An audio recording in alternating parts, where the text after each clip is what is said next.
안녕하십니까. 비전교육학입니다. 2011학년도 교육학 객관식 기출문제 21번 문항 보도록 하겠습니다. 21번 문항은 켈러의 학습 동기 설계 이론, 즉 켈러의 ARCS 모형이 시험에 출제되었습니다. 앞서 우리가 살펴보았던 어떤 간의 수업 방식이라고 한다든지 아니면 뭐 브루너 이런 학자들 같은 경우에는 주로 교수학습 과정 설계를 할 때 효과성, 효율성에 치중한 모형이라고 볼 수 있습니다. 어떻게 하면 미성숙한 아동들을 성숙한 과정으로 만드는 어떤 과정 속에서 가장 효과적이고 효율적으로 아이들에게 학습할 수 있는 방법이 무엇일까에 대해서 고려를 했던 거죠. 근데 여러분도 아시겠지만 아무리 좋은 방법이 있다고 하더라도 아이들이 그것을 하려고 하는 어떤 욕구나 동기가 없다면 무의미해진다는 겁니다. 즉, 우리가 교사라고 하는 직업이 아이들을 물가로 데리고 갈 수는 있겠지만 어떻게 해서 결국 그 물가에 도달해서 물을 먹을지 말지는 아이들이 선택을 해야 된다는 겁니다. 그래서 켈러는 어디에 집중을 하냐면 우리가 아까 체제적 교수 설계의 목적을 보면 효과성, 효율성, 안정성, 매력성 등이 있었지 않습니까? 그 중에서 매력성에 집중하는 모형이다라고 볼 수 있습니다. 에디 모형과 디케리 모형 혹은 간의 모형들이 모두 효과성과 효율성 측면에서 좋은 것이지만 만약 학습자가 하고자 하는 이 의지가 없다면 이 모든 좋은 방편들은 무의미한 것이 되어버린다는 거죠. 그 중에서 21번 문항은 자신감에 대해서 시험을 냈습니다. 그러니까 켈러는 학습 동기를 유발하기 위해서는 4가지 과정이 필요하다고 그랬죠. ARCS라는 4가지 과정과 절차가 필요하다고 그랬습니다. 첫 번째로 A는 이제 attention으로 주의를 집중시키면서 흥미를 유발하고, R은 relevance, 아이들이 이 배우는 내용이 자기가 연관성이, 관련성이 있다고 느끼게 해야 되고, C, confidence, 세 번째가 나온 거죠. 마지막 satisfaction에서 만족감, 아이들이 이 과정을 통해서 만족감을 느껴야 다음 학습을 할 수 있다, 이렇게 된다는 거죠.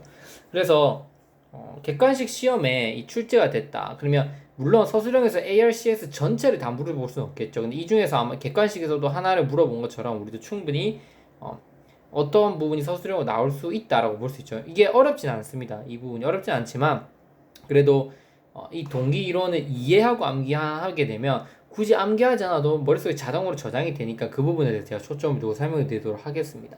일단 자신감이라고 하게 되는 것들 우리 뒤에서 한번 어떻게 향상시킬 수 있을지 한번 같이 살펴보도록 하겠습니다.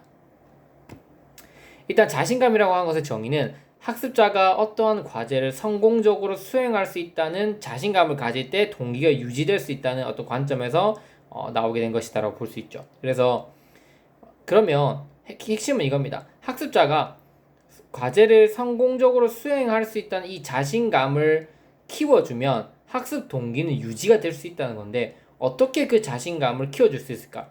첫 번째로 켈러는 성공의 기회를 제시해야 된다고 얘기하고 있습니다. 성공 기회 제시라고 하는 건 뭐냐면 어떤 영역에서의 유의미한 성공은 다른 영역에서 성공에 영향을 미친다는 것으로 학습자가 자신의 능력에 확신을 갖도록 하는 전략이 성공 기회 제시 전략이라고 볼 수 있어요. 그래서 여러분도 느끼셨겠지만 시작부터 만약에 내가 실패를 경험한다? 내가 예를 들면 등산을 하는데 처음부터 너무 어려운 산을 올라가 버린 겁니다.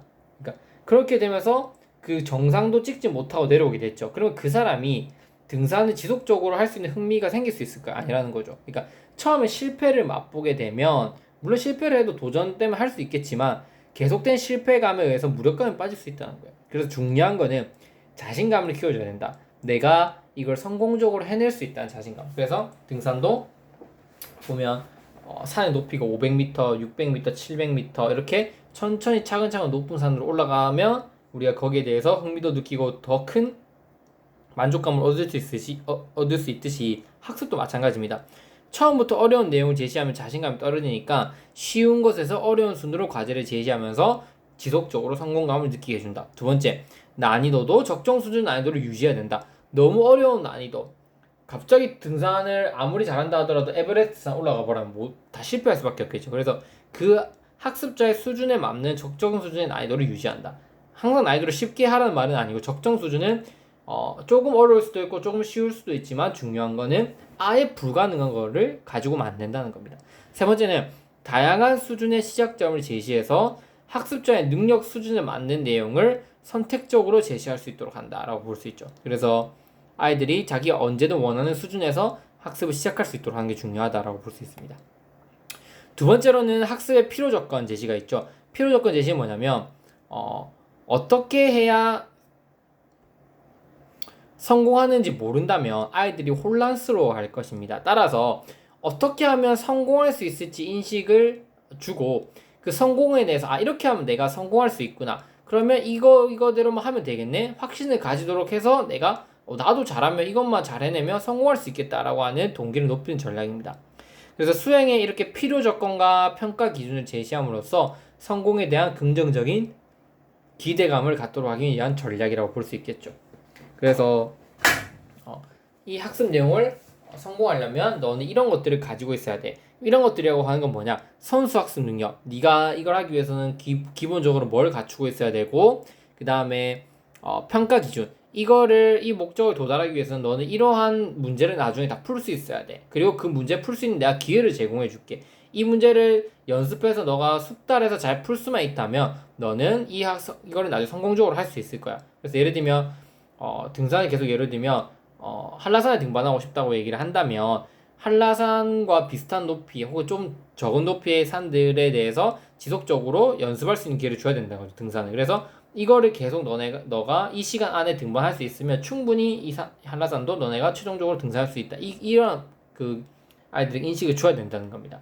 선수 학습 능력의 진술은 뭐냐면 너가 이러이러한 능력을 가지고 있으니까 충분히 성공 가능할 것이다 라고 얘기를 해주는 거예요. 그래서 너는 체력도 좀 좋고 그 다음에 뭐 신체 능력도 괜찮고 끈기도 있으니까 충분히 이걸 학습하는데 등산하는데 성공할 수 있을 거야. 선수 학습 능력을 진술해주고 그 다음에 시험의 조건은 우리가 뭐 8시간 안에 뭐 15km를 가야 된다라고 했으면 그거에 맞게끔 계속 연습을 하면 되는 거지 않습니까? 그래서 시험 조건도 제시해주고 수업 목표와 전반적인 구조를 제시하고 이런 식으로 계속해서 아이들에게 어떤 학습의 필요 조건, 어떤 성공, 어떤 평가 기준이라든지 아니면 선수 학습 능력이라든지 어떤 시험의 조건이라든지 이런 것들을 제시해주면 아이들이 나도 성공할 수 있겠구나라고 하는 자신감이 생기게 된다라고 볼 수 있겠죠.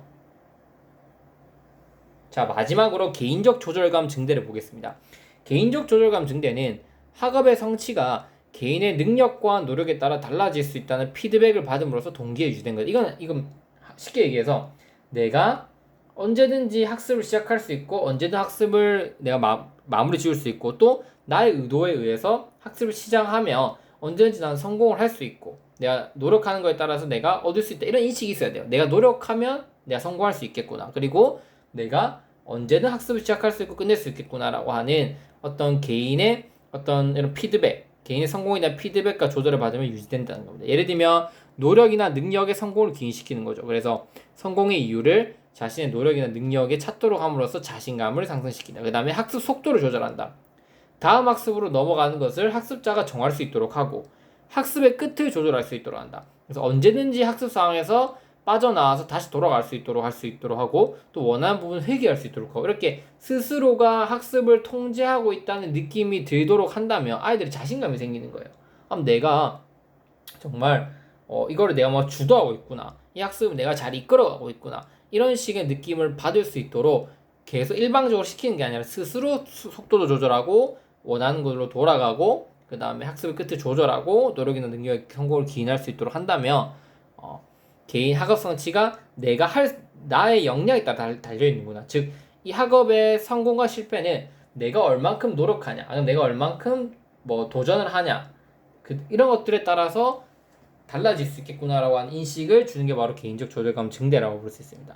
그래서 이렇게 자신감이라고 하는 영역도 갖추어줘야 되고, 근데 이것뿐만 아니라 앞에서 봤던 attention, relevance, confidence, satisfaction 이 4가지 요소가 다 순차적으로 맞물려서 돌아갈 때 켈러는 학습자 동기가 적절하게 유발될 수 있고 그렇게 되면 우리 앞에서 세웠던 교수 전략들이 우리가 효과적 효율적인 목적을 달성할 수 있다 이렇게 보는 겁니다.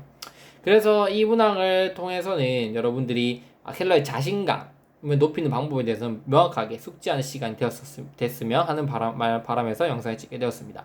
다음 강의에서는 이제 행동주의 관점에서 강화를 사용하는 방법에 대해서 한번 살펴보도록 하겠습니다.